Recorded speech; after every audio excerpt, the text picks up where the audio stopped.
All right. Hello, everyone, and welcome to another beehiiv Growth virtual event.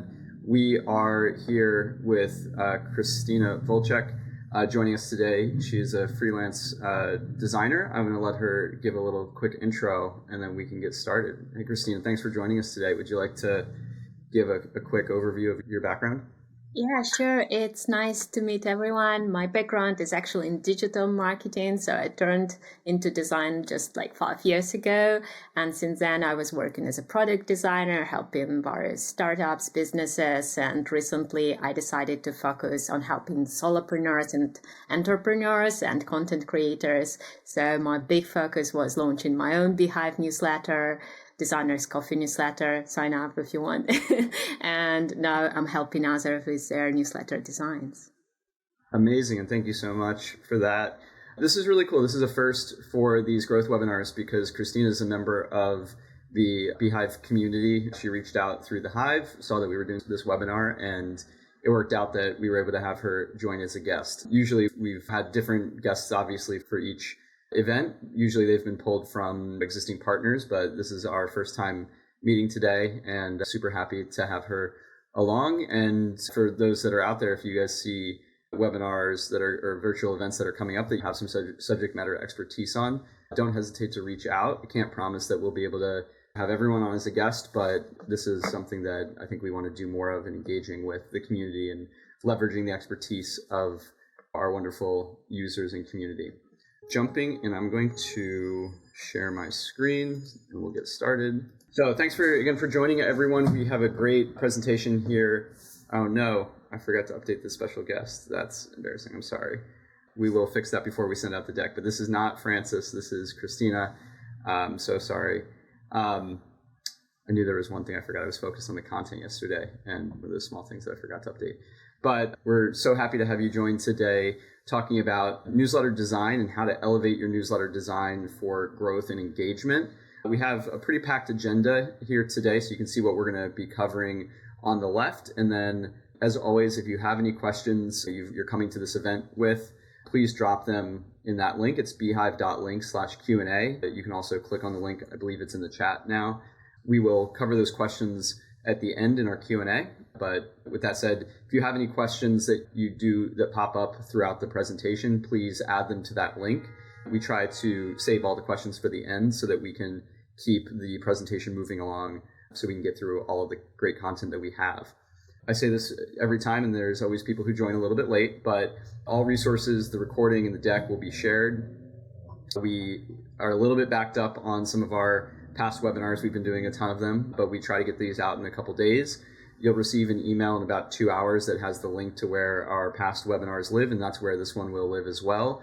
Just give us a few days to get that published. But everything will be provided. I'm going to get some crowd engagement here. So invariably, there's always at least one, usually more than one, people who join a little bit late, and their question is, will the recording and everything be shared or made available?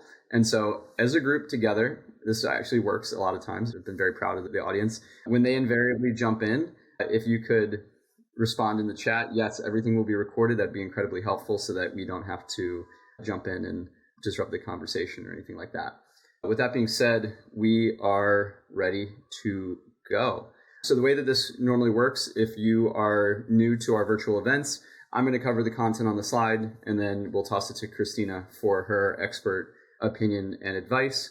That usually spurs some good conversation and maybe generates some questions from you.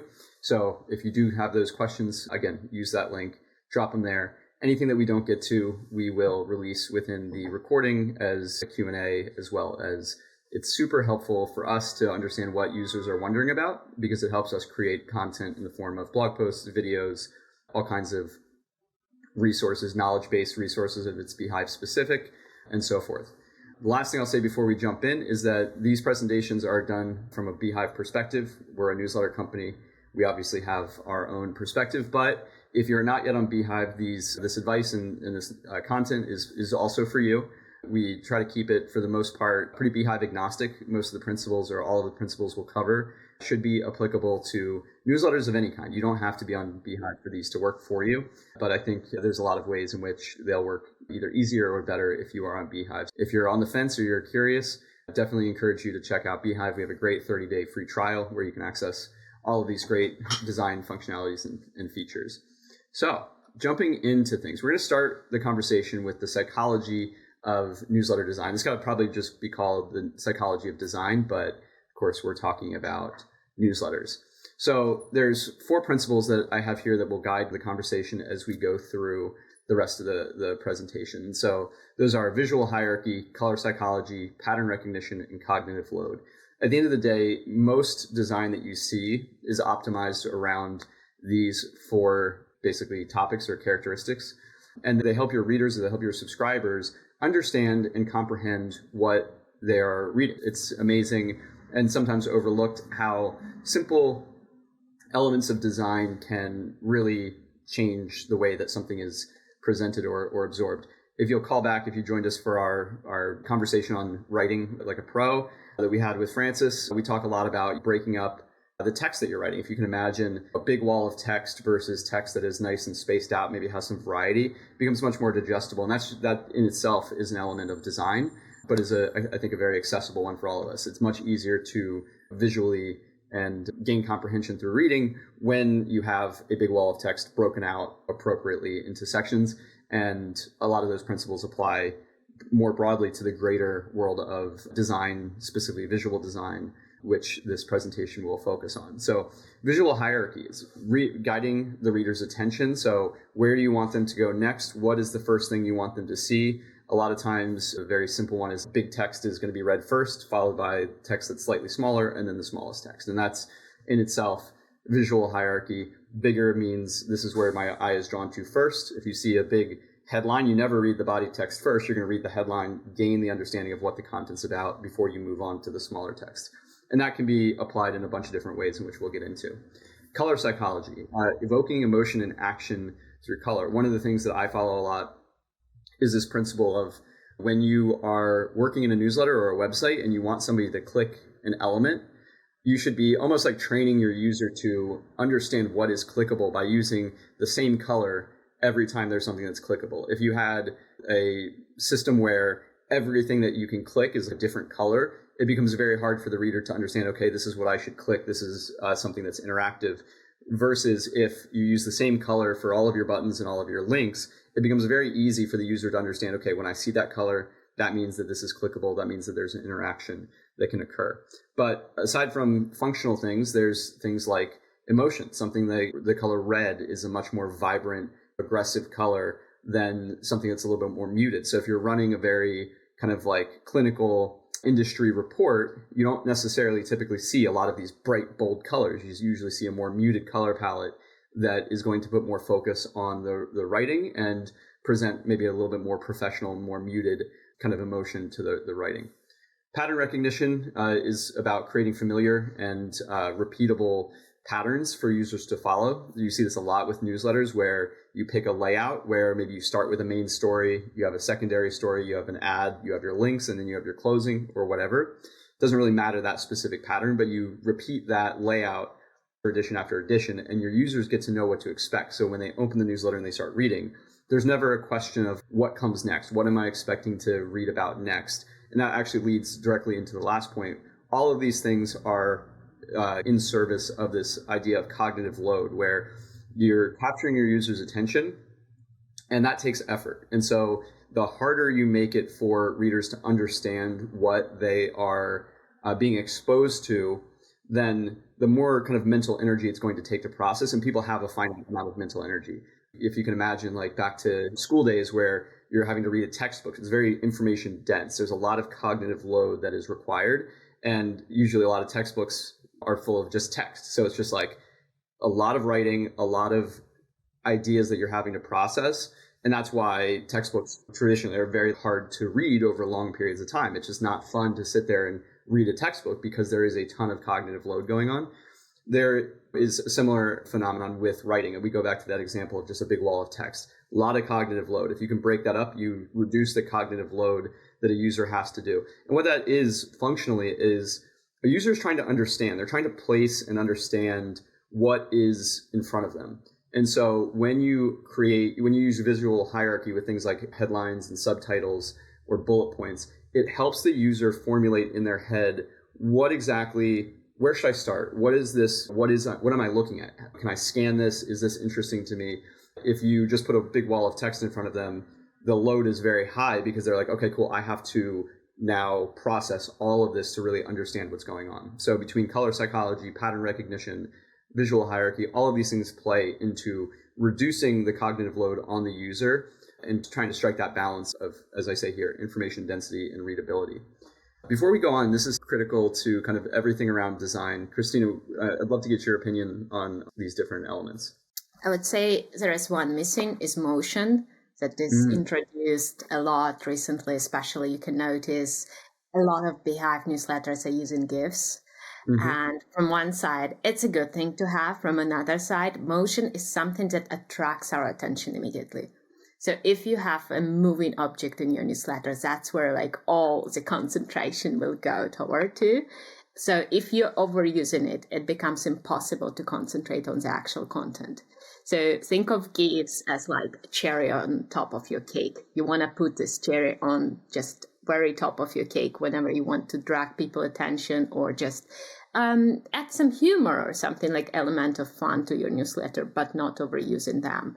So basically, I would say the easiest advice I can give in terms of when you're designing your newsletter, think of the main action, what you're expecting from your readers in this particular area of your newsletter. So when it's divided in section, it's a bit easier than you can think in terms of what I want from this section, or when you're using dividers, again, so basically some separations, and just focus on this particular section, what you want here.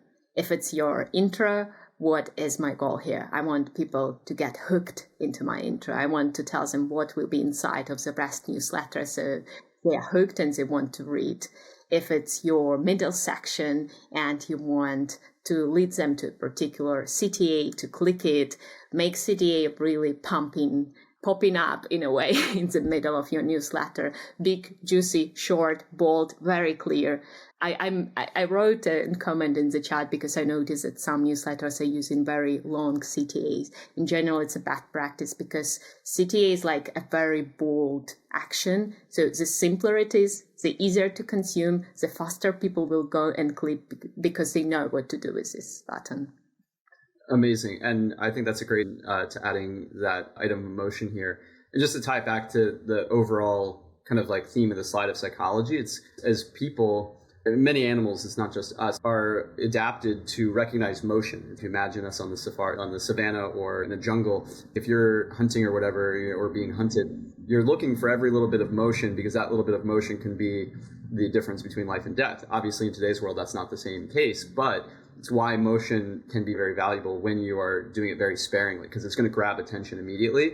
And to Kristina's point, if you use it too much, it adds to that idea of cognitive overload, where if there's things happening everywhere, it's very hard to understand, like where you have a lot coming at you, it's very hard to understand where to place the attention. But if you're using it very sparingly, like in those content breaks, a lot of times people have little animated content breaks.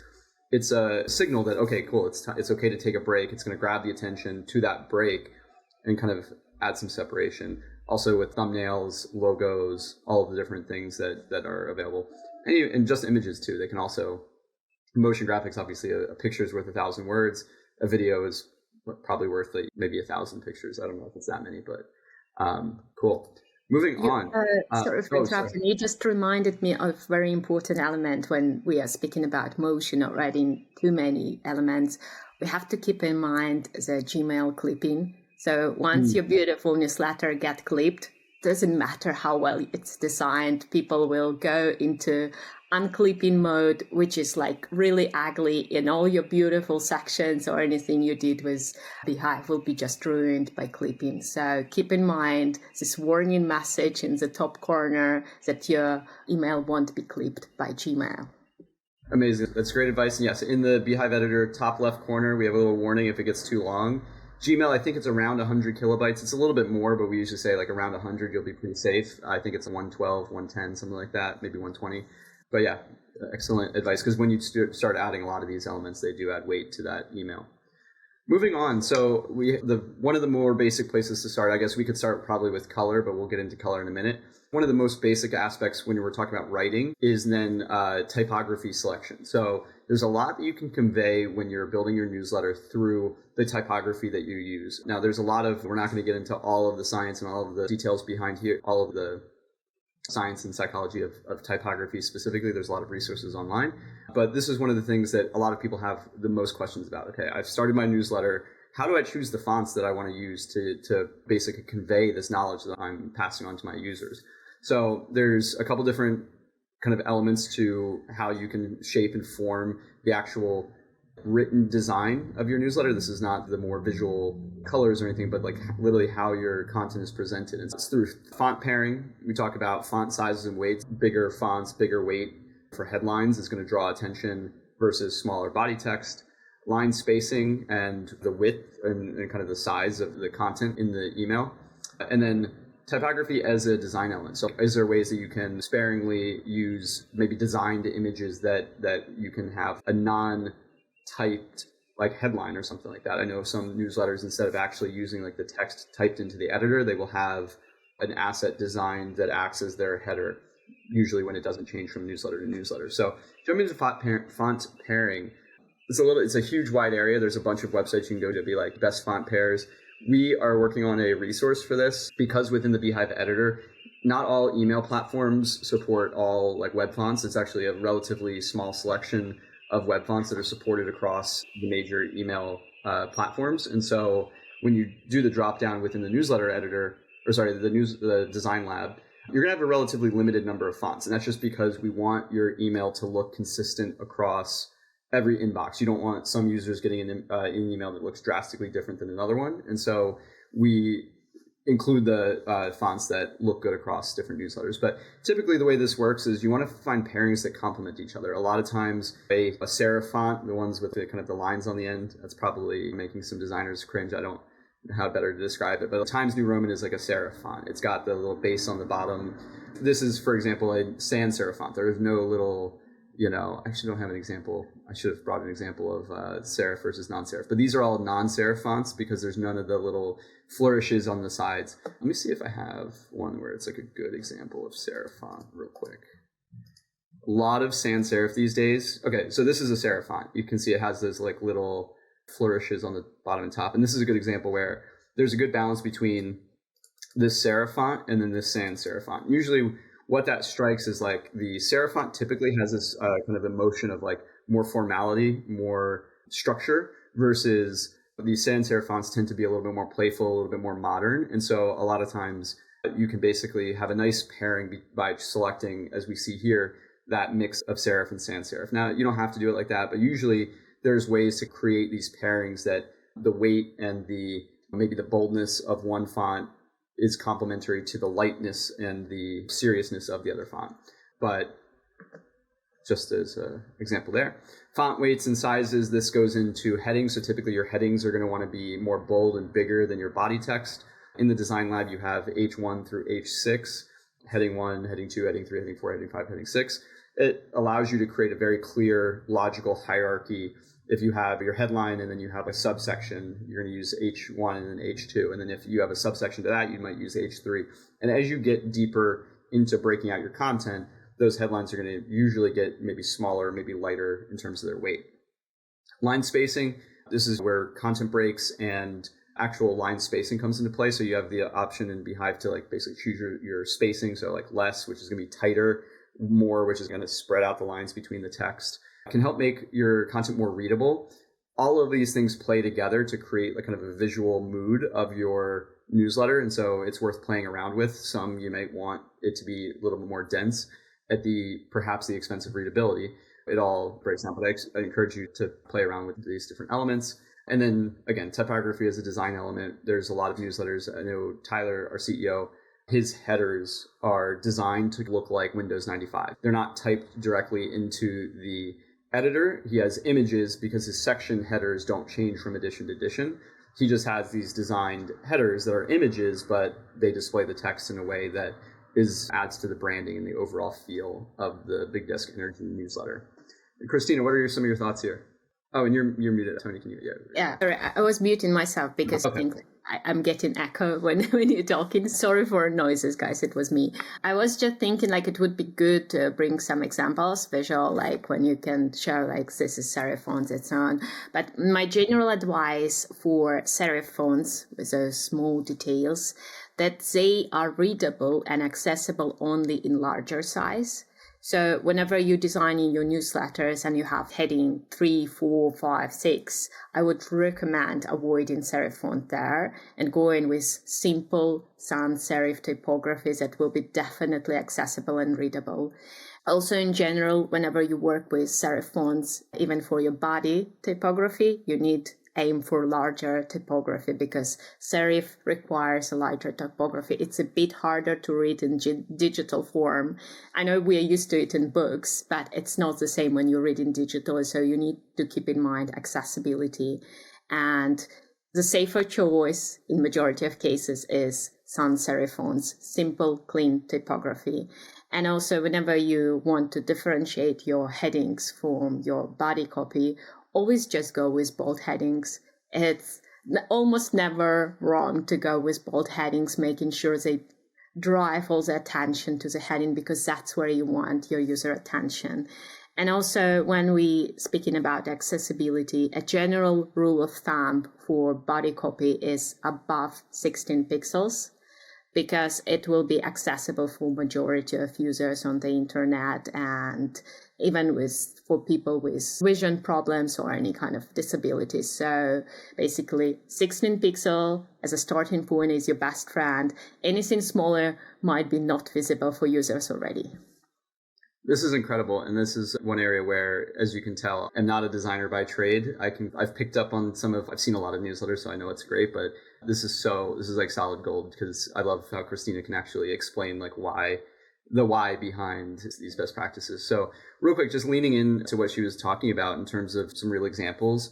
I had these pulled up a second ago, but we had in terms of the homepage here, really big serif font complemented by smaller sans serif font in terms of readability. When we look at this specific newsletter, here's a perfect example of using this is not the typed in text from the editor. This is an image that's placed there. So it's like using stylized typography rather than what's directly in the editor. Same thing here. This is a stylized headline. It's the same header for every section every time. So you can really have some fun with it, really make it a little bit more unique. And that's really where you see the up leveling. If we look at over here at Pixels, again, their kind of header is completely designed using this very unique, I've got to stop clicking, I'm so sorry. Very unique logo. So it's called Pixels, and they're adding elements of what the word means into the actual logo, which is a really cool effect here.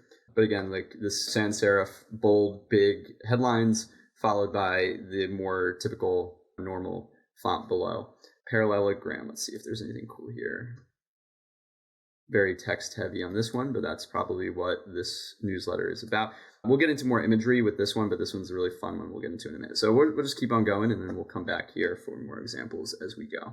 Cool. So moving on from typography to color theory. So we touched on this a little bit in the beginning, but one of the kind of core parts of creating a visual identity is coming up with your brand colors. And part of this is creating a complementary and cohesive color palette. There's a bunch of tools that we'll reference that will drop in the post when we post it. Coolers is a good one. So I think it's COOLERS. It might be only 2 O's, but it's a website where you can basically put in a color. If you like the color blue, you can put in whatever shade of blue you like, and it will generate basically a bunch of different options. You can choose complementary. There's a bunch of words that I don't actually know what they mean. Kristina probably knows what they mean in terms of design, but I can show you guys the example right here. We can always go here. Coolers. Okay, so it's only 2 O's. That makes sense. Coolers. But if we go here, I can make it random. I've already been here. But if I want to choose some random color, say this is this is the color I really like, I can then basically press the spacebar to either generate random ones, or it's been a little while since I've been on the site. There's ways you can choose a color here and then have it generate the other ones. The other one I'm really familiar with is color.adobe.com.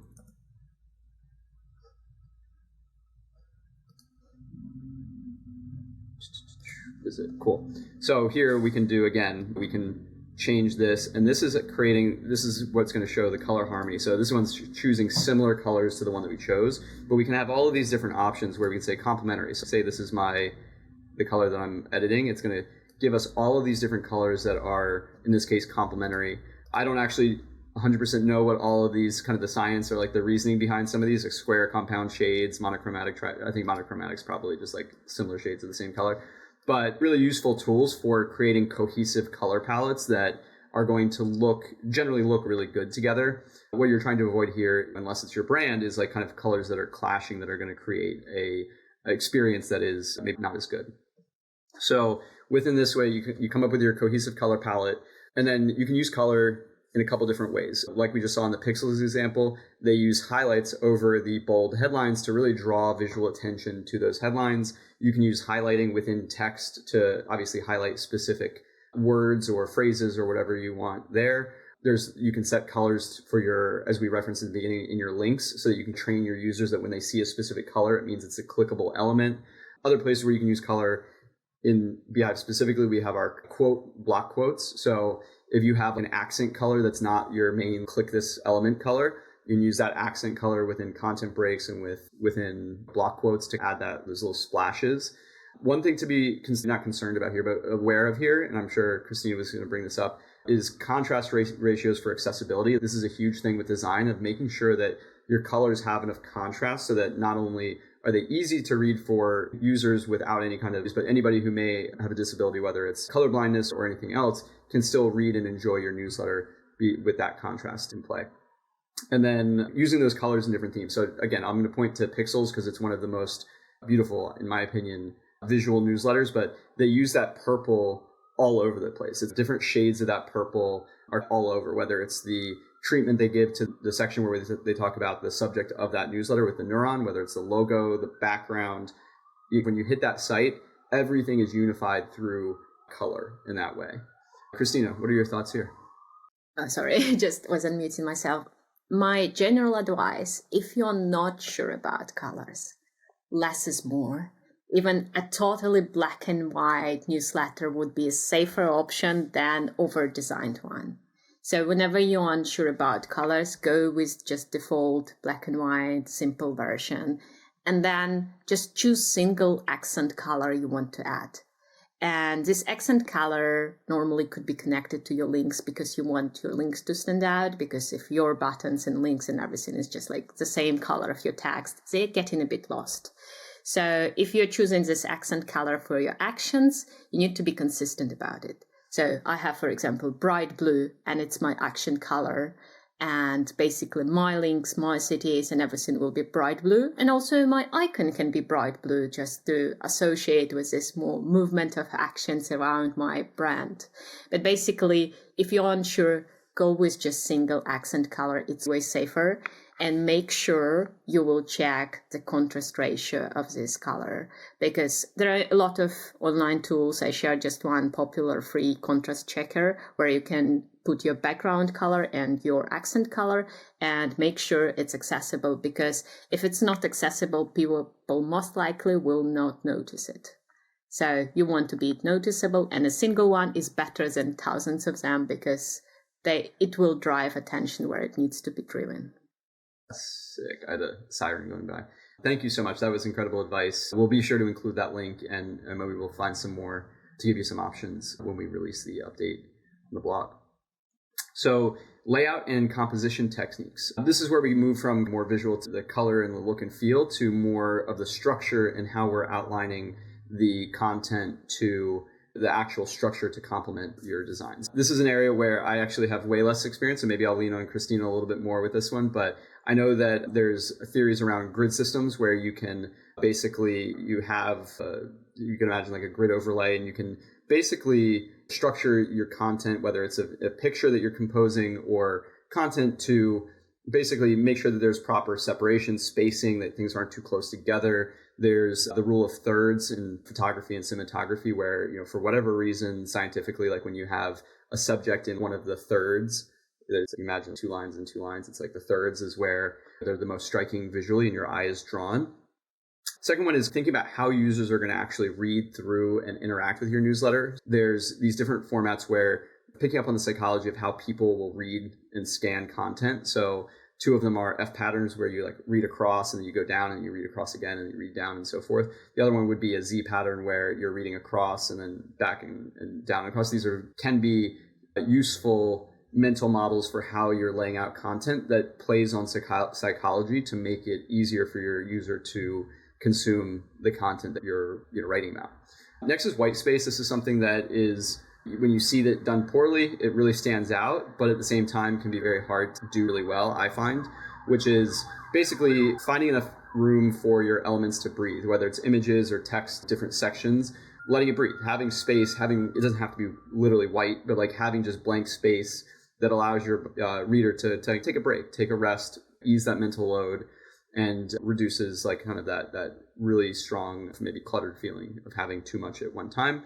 And then as you're going through your process, think about how you can create your newsletter using kind of different types of modular design. And so we have some functionality in here where you can make sections and group things into sections. So when you're physically doing the layout and composition, you don't necessarily have to rebuild all of these elements from scratch. So between templates where you can copy an entire template to sections where you can use the copy to clipboard or duplicate sections, there's a lot of ways in which once you have that design and that layout settled, you can design it once and then not necessarily have to do all of the granular, very fine-tuned work to basically replicate that content over and over again.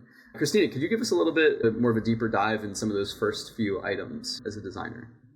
Yeah, sure. In general, it may be a bit complex to to explain. And basically, I think you don't need to understand it really deeply to make good decisions about your layout. I would say one of the most important principles is proximity. So elements that are closer to each other, they are getting consumed as a group. So for example, if your title is next to body copy to a paragraph, people will think, okay, this title is next to this paragraph. So it's one group, a single piece. If you will create too much space between your title and paragraph, people won't connect it together. So they will think it's different elements of design. So proximity is the closer elements are together. That means they are together. So with images, with everything, it just creates this single section, for example, if we're thinking about terms of sections. And then as an opposite to proximity is this white space. So when you add this space in between those groups of content, of sections, or whatever grouping you are using, you create a natural break. You don't even need to use breaks. Sometimes you can just create a natural break using images or like some visual separators that are not part of beehiiv system, for example, your own PNG images or anything like that. But basically, this space is what creates a feeling, okay, this is an ending chapter. And then basically, I would say there is a hint from beehiiv team on how to use your newsletter. And if you will go to newsletter builder designer, basically that's where the hint is. They are suggesting you how to use the titles, how to make sure it all looks good. There's like some separators introduced immediately into your beehiiv newsletter. So basically, whenever you going into builder itself, there is a hint from beehiiv team on how to use it, what is a good layout, and how it will work together. So you can immediately imagine, okay, there is heading 1, heading 2. It seems like my heading 1 and heading 2 are quite the same. So people won't understand if I'm using a larger typography, so probably I should make it bigger. And there is a clear space advice from beehiiv team on layout and everything just already built into your newsletter from day one. So even if you won't change much, it will be already working. So my general advice here with layout, don't over design. Just follow those simple patterns that are already implemented there. And then when you feel more confident about the builder itself, about all the beehiiv features, then you can introduce more and more changes. Start simple, start clean. Amazing. I think that's worth mentioning two things. One thing, in the next couple months, as we start to release the brand new web builders from our acquisition of Typedream, we're also redesigning the entire newsletter designer process. And so that view is going to become much more user-friendly. There's definitely some very valid criticism around some of the challenges of having so many different settings, that it is not as easy as possible. There's definitely ways in which it could be easier, and those are going to be implemented as we release the new website builder. So if you're a little bit intimidated by that, you're not alone, but we are listening and we are going to be making major updates to that. That has not changed since we practically launched the tool, and now we have a team of multiple designers who are UX designers and graphic designers who are working on making that way more user-friendly. So that one's for Daniel in the chat. The other thing that's worth mentioning is that we do our design system a little bit differently. Appreciate you bringing up the design, literally showing the designer, because what our intention with the designer, unlike some other email tools, was to really make it so that when you set this visual design, you're not having to go back and really tweak that design as you're writing. You see how it should basically look, and you set this up once. Maybe you spend a little bit of time really getting it dialed in. And then when you go to your editor, and I think most of the folks who have been in here are probably familiar, once you go in the editor, now you just have this great white space to write. So you're not having to worry about the design. You're not saying, oh, cool, I just made a headline. How big is that going to be? What should it look like? How should I do that design? It's a little bit different than what a lot of other tools do, where you may be writing and designing at the same time. Our goal with our kind of bifurcating those two processes is really to reduce that mental load. So when it's time to write, you can write, and then you can hit preview, and you can see it's going to look beautiful right away. You're not having to adjust the padding and the margin and like the sizing of your fonts and the colors of your links and whatnot. As you write, it is meant to be very focused. Now, with that said, we do have the tools here. If I write some text, you can, if you want, tweak that to make it bigger, smaller. Would recommend doing that very sparingly, because of course, if you're doing that all the time, one, your workflow is going to be a little bit disrupted, but it's also become tiring for users to follow if you're just using big text and small text and big headers and weird different things. And so these override tools can be very helpful to drive impact and to highlight valuable content, but I just wanted to double click. It's always, I found talking to users, it can be valuable to double click on why we've made those design choices with the platform.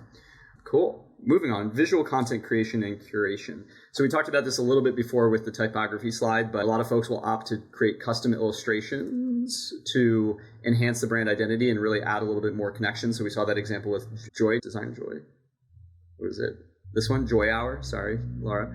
Where she's had a lot of fun. This is our graphic designer at beehiiv. She's had a lot of fun creating these kind of custom illustrations for her headers, which make those sections pop. Other things that other users have done, data visualization. So this is something that's like a little bit different than you don't think of data and design and art in the same sentence typically, but by visualizing data, you can really get a lot of kind of information across to your users very quickly. Something we see less of, I think, but we're starting to see more of, and certainly within the journalistic space, using stock photos. So whether you got Getty Images, iStock, Adobe Stock, finding those images and editing them, that's one way to create some visual content that's a little bit maybe up-leveled a little bit depending on which service you're using. You can use that to enhance your stories or add a little bit of credibility, add a little bit more professionalism in some ways. And then user-generated content. So a lot of times the writers that we talk to will request either testimonials or sometimes even videos, and we'll either stylize those and drop them in the newsletter, and that can add to the design in terms of if you have a section where it's the quote of the week from a user, or you're featuring a Instagram post that somebody wrote. So these are just a couple of different ways that you can add additional visual elements to your newsletter. In the name of time, I'm going to move on to the next couple. I think we have two more before we get into the playbooks, and we won't go over the playbooks today, but they'll be take-home things. This entire conversation would be a little bit remiss if we didn't talk about the web design element. We've referenced a lot of the web side of things because that's what's really most accessible.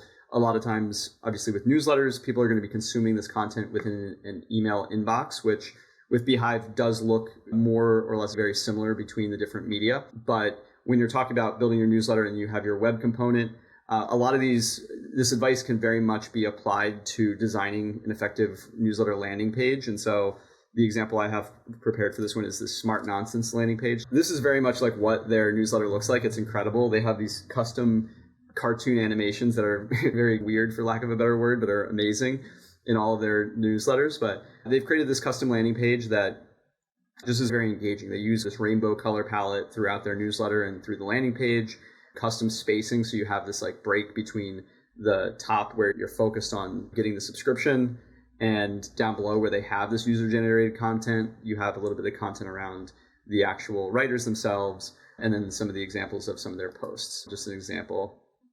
I don't even know what to make from a lot of these. This may be a little bit of a risky click when I click on these because they can be quite weird.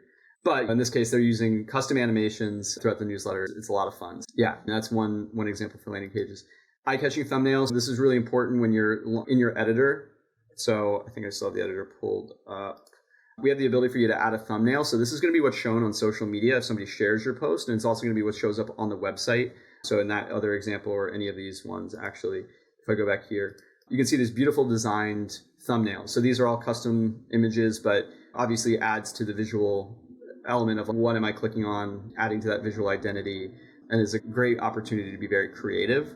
And then this is one area where we see a lot of people using GIFs in those thumbnails. So if someone's sharing, you hit this page, you can see a little bit of motion. That can be really nice. Not an example there, but other than that, interactive elements. So we saw that on the Smart Nonsense page. As you're scrolling down, you have areas where you can engage with the actual writers. There's just different ways to connect and basically make your site a little bit more engaging through interaction. And then again, designing for social media sharing. That's something that's built directly into beehiiv, but we have the social share elements. When you share, your thumbnails can be pulled in, so you can really put the best foot forward when you're sharing across social. Lastly, and this is where I will get some input from Kristina, this is a little bit looking towards the future and just some themes that we're seeing in like the modern time, very present. You see some newsletters that go for a very minimalist look versus very maximalist, so choosing the one that fits your brand. Micro interactions are very popular. So again, example would be in this Smart Nonsense page, you have just these little things you highlight and it turns into a rainbow. It's like a micro interaction that makes it feel a little bit more bespoke. I'm trying to think of another thing. Sometimes you see, these little, like you highlight over it and it has a little tiny bit of a movement. Stuff like that just adds a little bit to the feeling of it being very high quality. Increasing in importance, dark mode considerations, especially in email. Unfortunately, Google and other platforms don't give us the ability to design for dark mode. They just do their own thing. It's actually one of the most frustrating parts of our job because people will design a newsletter and then somebody opens it in dark mode. We have no control over how that actually is displayed. They don't provide any kind of like design CSS considerations or guidelines on how to actually override or design so that you're the opposite. But for web, there are ways to do this. Typically, there's like you can add a widget that's going to allow users to give a choice between light and dark mode. But that is something that should be considered. Are your users going to be reading this in dark mode? And if they do, what is it going to look like? You're not going to have the same exact design as in light mode, but sometimes you see when it goes dark, depending on your background or depending on your copy, sometimes it's like becomes dark on dark. And so just understanding what it might look like is something important. And then just staying on top of emerging design trends. We all know the Y2K kind of motif or style. We know it when we see it if we're not designers. There are these different trends that are based in time, points in time. There's things like not MCM in terms of like newsletter design, but there are different trends that emerge that you can emulate if you want to give that certain vibe or feeling. And so staying on top of the cutting edge through reading about design is a good way to incorporate those into your newsletter. Kristina, what kind of thoughts do you have around what's emerging, what you're seeing become more popular, maybe from the cutting edge of design that some folks should look out for? I would say one of the biggest is dark mode considerations, because majority of newsletters I've been working with, they have around 80% mobile readers. And when it comes to mobile readers, means after 6 p.m., majority of them are on dark mode. And here we have very little control. So basically testing it is the best way you can do. Is just send your test newsletter, switch your mobile phone to dark theme, and make sure you can see your buttons, you can see your links, and you can see your backgrounds. In majority of cases, all the softer pastel colors convert really bad. So whenever you have softer backgrounds or something like that, you can expect it will be like very dark brown or yellow or some weird shades, which is in majority of cases just fine. I would just focus on making sure your titles, CTAs, and links are visible in dark mode, because I've been testing a lot of newsletters and sometimes it's inaccessible. You can't see. So basically people are not having an experience you want them to have when they're reading your newsletter. And when it comes to newsletter design in general. Sometimes people forget that newsletter is for reading.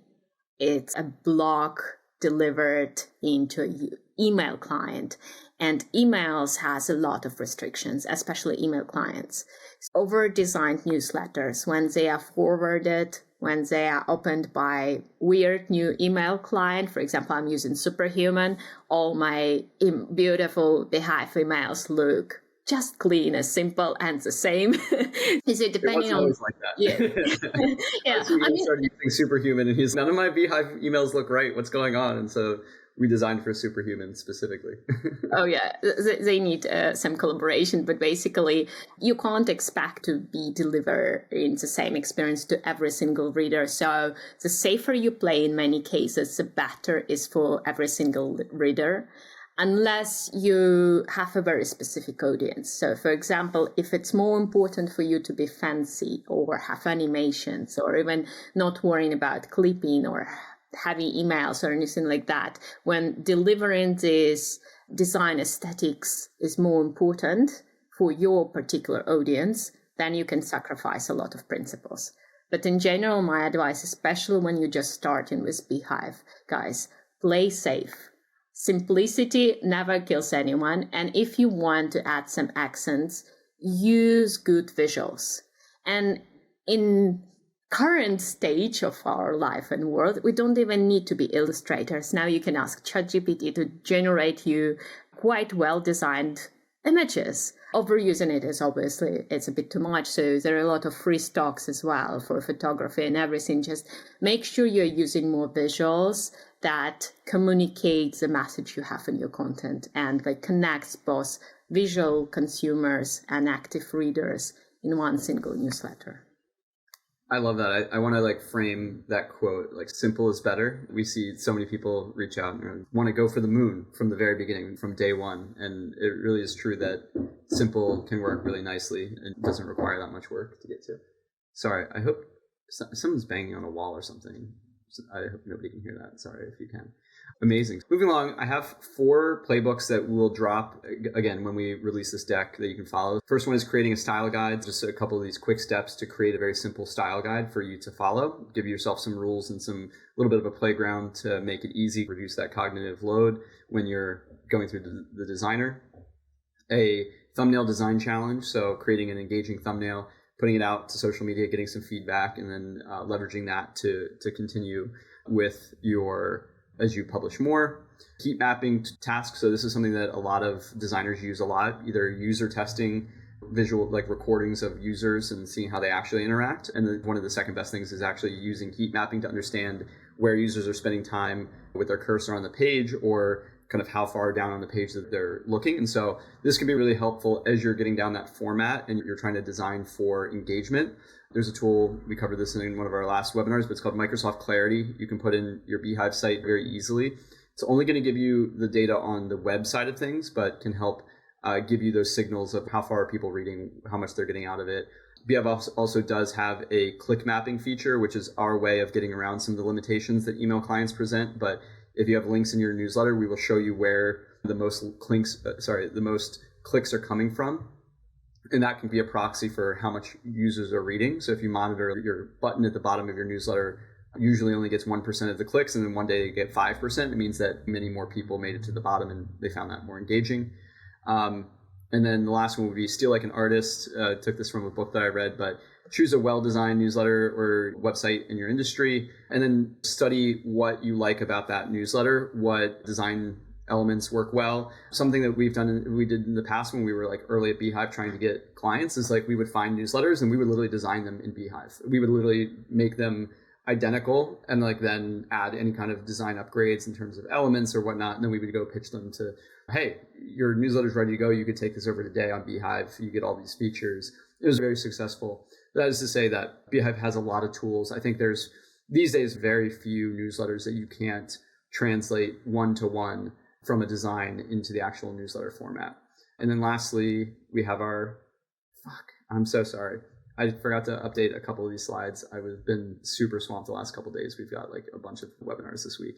I will fix this for the when we release this, but so that's not on the screen too much.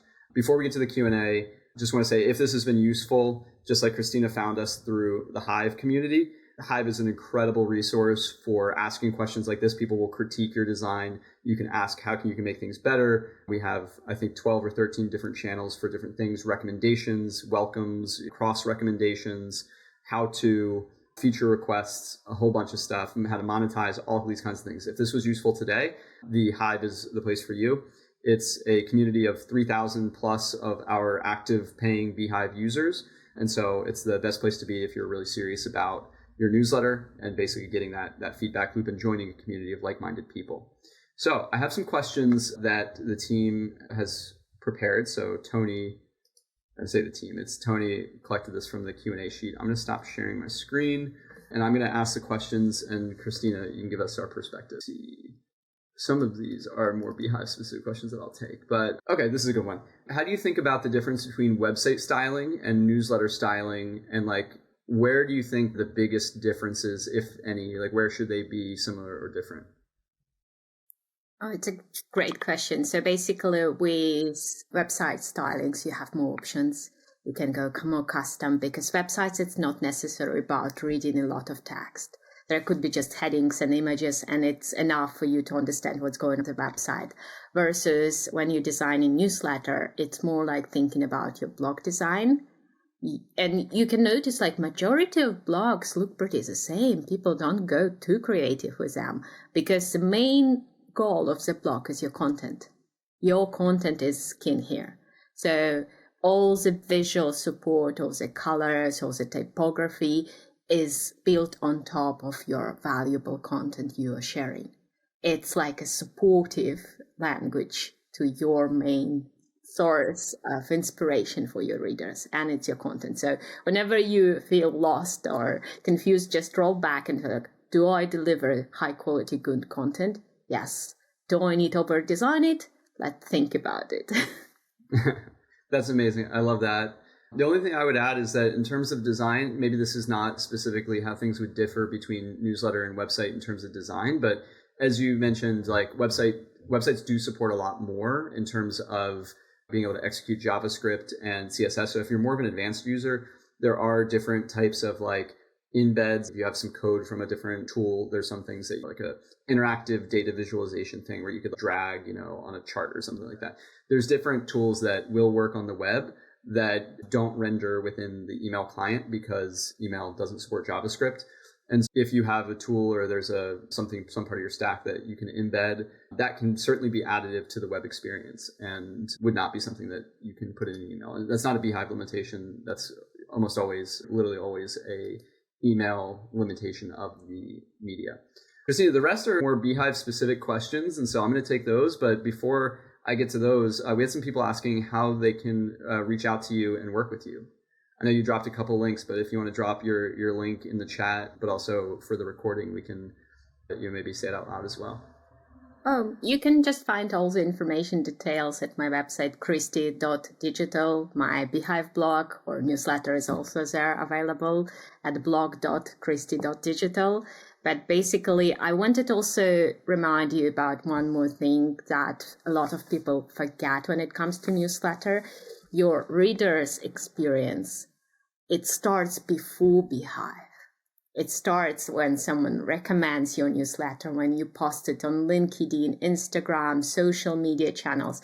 That's where the experience starts. So when they land on your landing page or when they discover your post and so on, you need to keep in mind where from they're coming. So if they're coming from social media or Instagram, most likely they will be mobile users signing. Even if your newsletter more desktop friendly, they will be mobile users and so on. So basically always start one step behind when you're designing your newsletter, thinking where from people are coming, what I communicate to them outside of beehiiv platform, and if it aligns with what's happening here. Because if you have different messages, different visual language, and different brand, people won't sign up. They won't subscribe because they will not understand that it's the same promise, the same brand, and the same newsletter. Amazing. I love that. That's a great way to close. with the last couple minutes, if people have to drop, then totally fine to do that. I have a couple questions that were asked around beehiiv specific things, and we'll cover those really quickly. But obviously, we said this was going to be for an hour, and we're a little bit over. But one would be just across going through things very specific. Somebody runs multiple publications on the same account, and they're asking about how to use the same media assets across other publications. Right now, the way that we structure publications is that they're totally separate. The similarity or the connection is that you can jump from one to the other, but there's no connection between them. And so unfortunately, at the time being, you'd have to upload them in both places. The only other solution would be if you were to grab the link, if you have a post that's published, you can right click and it'll say copy link address, which is actually the link to the image, and I believe you can essentially drop that in, but it's probably a lot more work than just uploading the image again. We do have updates coming, no timeline on this, but we do have updates coming to kind of manager accounts, so like a workspace wide shared asset. So if you are managing multiple newsletters, there's going to be a way to be able to see a shared dashboard of all of your content and all of your performance. That's probably coming in 2025, but I don't have a timeline on that. We have another user asking about A/B testing, design, and copy. So right now, again, this is another thing that we are hoping to add in 2025 as well, is the ability to A/B test either content or elements of content within a newsletter. That's something that there's been desire for. And again, no timeline on that, but that is something that we do expect to add. Right now, the way we recommend people doing it, the way that people do it successfully, is if you have a newsletter that you're publishing week after week, you can basically have a newsletter that you may change it for 1 week or you may change it for a week or two, and you can see and monitor how people react to that. A lot of times people will also add something like a poll or almost like a satisfaction survey if you do make a change, to be like, hey, I changed this up. What are your thoughts, better or worse? And that's a way for you to get that feedback a little bit more explicitly than just monitoring things like open rate and engagement rate. Third question, when are templates coming and what does Typedream integration look like? Typedream integration is coming early in 2025, very early January, February time. Templates, I believe, are going to be launched with that. And so the way that we're doing templates will be a little bit different than currently. Right now, templates mean it's just the format. When you copy a template, it's just the copy itself. What we're building in the early stages of right now are actually full functional design plus content templates. So if you wanted to share something, it's, hey, this is Morning Brew's design and these are their content sections, you'd have that all in one place. You're going to be much more full functional. And then in terms of what the Typedream integration looks like, if you look at a site like Webflow or Framer, how you can build with those, we're going to be competing directly with them in terms of full functionality of being able to control every element of your front-end newsletter design. If you take a look at Typedream, we're not just adding an integration where it's oh, your beehiiv account now plugs into Typedream. We're the Typedream team literally is rebuilding Typedream within beehiiv with all the learnings they learned from building Typedream, all the things that they wish they had done differently, all the things that we wish we had done differently, the learnings that we found, all being combined into what is looking one of the best web design developer tools on the market. And does beehiiv support CSS and media queries? We automatically do the styling around media queries for different devices. So your designs are automatically mobile responsive. I believe that's what is meant here by media queries. And then within your design lab, there's settings where you can actually customize the CSS of the newsletter itself. So I'll share my screen for one other second to show it. It's a little bit hidden. I believe we still offer it. And this will be the last question. So go over here. I think it's under the heading settings. So if I go to email header, custom CSS, yeah, we still have it right here. So if there's anything that's custom that you want to implement, you can do it here. So this will plug and modify existing content. So this will be H1s and body text and whatnot, and then can extend if you are somebody who has HTML skills. Anything that's an HTML snippet that's in the newsletter would be able to be accessible to this, would be affected by this custom CSS. And so that's where we see a lot of people who are more power users or design experts or developers working. You can combine HTML snippets where you can insert custom HTML, either that in isolation, or you can do that plus some custom CSS to really fine tune what you're doing with the visual of the newsletter. With that, that brings us to the questions that I have here. Thank you all so much for sticking around. It looks like we didn't really even lose that many people after the top of the hour. So I really appreciate you spending the extra 6 minutes with all of us here. I want to give a big shout out to our man behind the scenes, Tony, our producer. He's done a great job curating those questions and basically answering folks. He's been me in the chat, and it hasn't been me responding. It's been Tony, so he's great. And huge thank you to Kristina. This has been one of the best virtual events I think we've done so far. So much value, so useful for so many people, and is only going to be seen by hundreds and thousands of more people as they find the recording in the future. And I'm going to thank you on behalf of them. And I'm sure you'll get a bunch of people reaching out to you. But thank you so much for taking your time today. Really appreciate you joining us. It was a pleasure, guys. It was a pleasure. Absolutely. Thank you for having me.